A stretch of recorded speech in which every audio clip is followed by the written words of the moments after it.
ঝটপট করে চিকেন রান্না করে খেয়ে দিয়ে ঠাকুর দেখতে বেরিয়ে যেতে হবে। তার জন্য কড়াইটা গরম করেই কড়াইয়ে তেল দিয়ে ফোড়ন ছাড়াই কিন্তু প্রথমে পেঁয়াজ কুচি করে তেলের পরে দিয়ে দিতে হবে।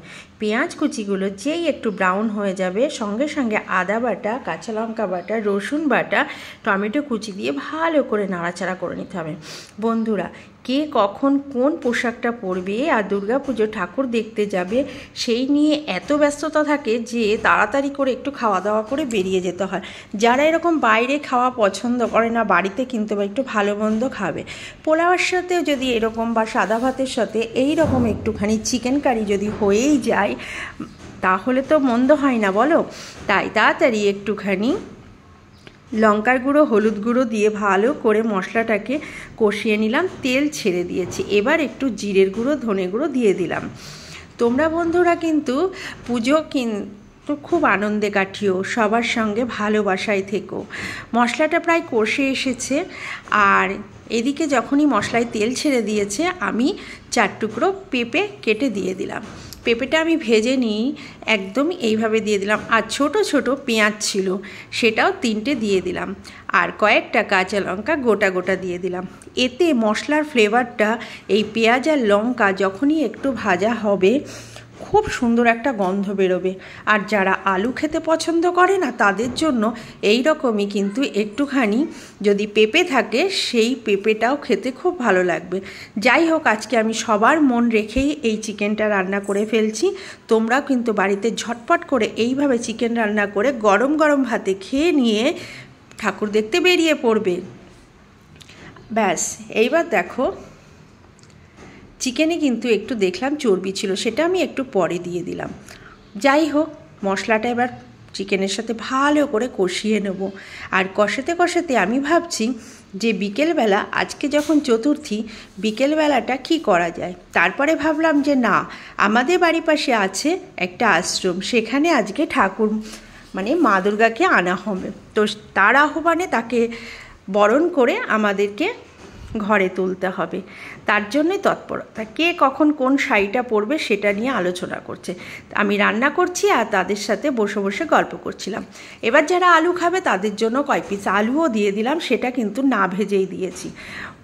ভালো করে কষিয়ে নিয়ে আমি এইভাবে ঢাকা দিয়ে রেখেছিলাম। দেখো আলুটা তার উপরে দিয়েছিলাম, ঠিক সেইভাবে আছে। এদিকে দেখো মাংসর থেকে প্রায় অনেকটাই জল ছেড়ে দিয়েছে। এই জলটা শুকানো পর্যন্তই কিন্তু আমি ভালো করে চিকেনটাকে কষিয়ে নেব। যতক্ষণ চিকেন কষানো হচ্ছে ততক্ষণ আমি গ্যাসটা কিন্তু খুব কম আঁচে রেখে দেবো। তোমরাও কিন্তু এইভাবে একবার ঝটপট চিকেন বানিয়ে খেয়ে দেখো। আজকে চতুর্থী, আজকে তোমরা কে কোথায় যাচ্ছ ঠাকুর দেখতে অবশ্যই কিন্তু কমেন্ট করে জানিও ঝটপট। আর কে কোথায় কোথায় ঠাকুর দেখতে গিয়েছো সেটাও কিন্তু অবশ্যই বলো। আমি তোমাদের সাথে আছি সব সময়। আমি সুস্মিতা সুইট ব্লগস থেকে তোমাদেরকে জানাই চতুর্থী শুভেচ্ছা। আর প্রত্যেকটা দিন পুজোর যেন সবার খুব ভালো কাটে, আনন্দ কাটে। দেখো মশলা কিন্তু প্রায় কষা হয়ে গেছে, জলটাও প্রায় শুকিয়ে এসছে। আমিও খুব তাড়াতাড়ি রান্না করছি।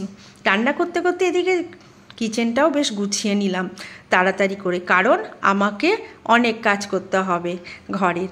যাই হোক, দেখো চিকেনটা কিন্তু বেশ ভালোই কষানো হয়ে গেছে। আচ্ছা বন্ধুরা, কে কোথা থেকে আমার এই ব্লগটা দেখছো সেটাও কিন্তু কমেন্টে জানিও। আমি কিন্তু সব সময় তোমাদের কমেন্টের অপেক্ষায় থাকি। আর যারা যারা আমাকে কমেন্ট করে আমি তাদের প্রত্যেকের কমেন্টটা দেখি। দেখো পেঁয়াজটা কিন্তু কি সুন্দর গোটা রয়েছে না। হ্যাঁ, এই পেঁয়াজটা কিন্তু একটু ভাতের সাথে কামড়ে খেলে পারে ভীষণ ভালো লাগে। হঠাৎ করে বৃষ্টি বন্ধ হয়ে গিয়ে আমাদের এদিকে কিন্তু গরমটা ভালোই লাগছে আর প্রচুর পরিমাণে রোদ্দুরও বেরিয়েছে। যাই হোক, তার জন্য আমার হয়তো একটু কাশি কাশি পাচ্ছে, তবু কিন্তু ঠাকুর দেখা বন্ধ নেই। আমি ঠাকুর দেখতে যাবই এটা ভেবেই কিন্তু সমস্ত কাজ গুছিয়ে রাখি। আর মাংস রান্না করে থাকলে আমার বাড়িতে শুধু আমার ছেলের নয়, বাড়ির সবারই খুব সুবিধা হয়। যাই হোক, আমার আবার পঞ্চমী থেকে পুরো একাদশী পর্যন্ত নিরামিষ, কিন্তু বাড়িতে সবাই তো আর নিরামিষ খাবে না, আমাকে রান্না করতেই হবে।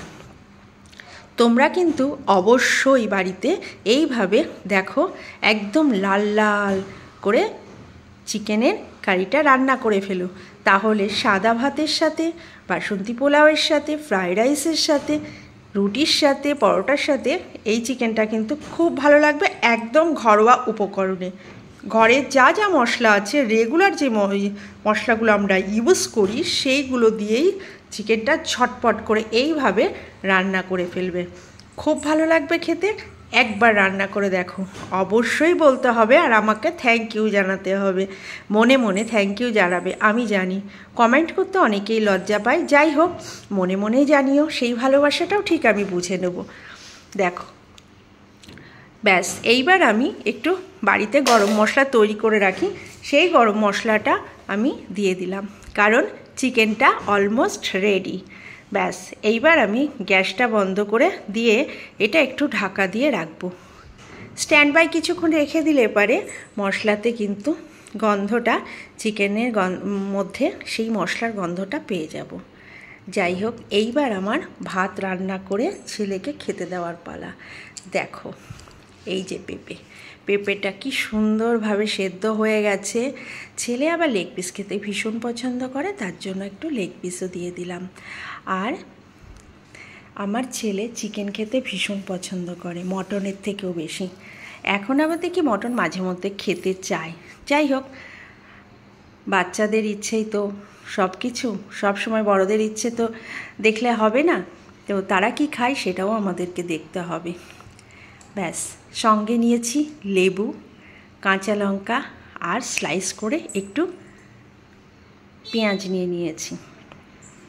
যাই হোক, শসা ছিল না ঘরে, তাই আর স্যালাড তৈরি করতে পারিনি।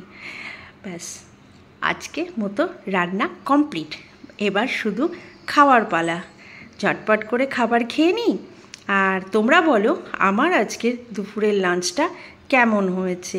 বন্ধুরা, তোমরা কিন্তু অবশ্যই আমাকে জানিও কে কোথায় কোথায় ঠাকুর দেখতে গিয়েছিলে, আর এইভাবে চিকেন রান্না করে রেখো আর ঠাকুর দেখে এসে খাওয়া দাওয়া করে নিও। যারা বাইরের খাবার পছন্দ করো না তারা এইভাবে বাড়িতে খেতেই পারো। একটু গরম গরম ভাত করেই সঙ্গে সঙ্গে চিকেনটা দিয়ে খেয়ে নেবে, দেখবে খুব ভালো লাগবে। যাই হোক, এবার কিন্তু খাওয়ার পালা। ছেলেকে ডাকি, এবার সে খেতে বসে যাবে। আজকের রেসিপিটা কেমন লাগলো অবশ্যই কিন্তু কমেন্ট করে জানাবে। তোমাদের কমেন্টের অপেক্ষায় আমি রইলাম। ভালো থাকবে, সুস্থ থাকবে, ভালোভাবে পুজো কাটাবে।